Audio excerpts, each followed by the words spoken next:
È allerta meteo anche in Veneto per l'ondata di maltempo su tutto il nord Italia.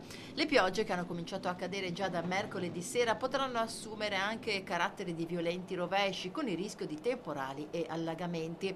Il centro funzionale decentrato della Protezione Civile del Veneto ha dichiarato lo stato d'allarme per rischio idrogeologico in diversi bacini del Veneto, tra cui Alto Piave, Alto Brenta, Bacchiglione, Adige, Garda e Monti Lessini.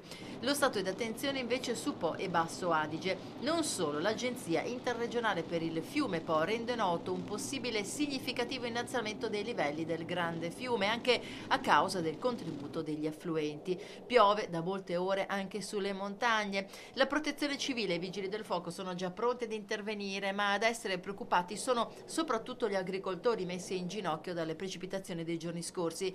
Il maltempo ha già pregiudicato in maniera grave le coltivazioni con perdite che sfiorano i 100 milioni di euro solo per la provincia di Verona.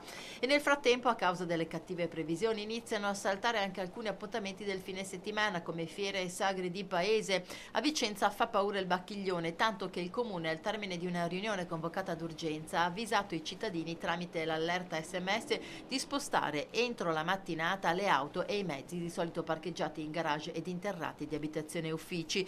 Le situazioni che allarmano di più a Verona sono quelle dell'est veronese, nel triangolo Monteforte, Soave, San Bonifacio e La Bassa, colpita una settimana fa da inondazioni e esondazioni di canali. Si fanno anche gli scongiuri in centro, dove il traffico potrebbe andare in tilt e potrebbero verificarsi numerosi incidenti. La pioggia ha creato disagi ovviamente su tutta la rete stradale del Padovano e del Trevigiano, con code sulle tangenziali, e un grave incidente si è verificato in A4 tra Padova Ovest e Grisignano, con una coda che ha toccato i 5 chilometri.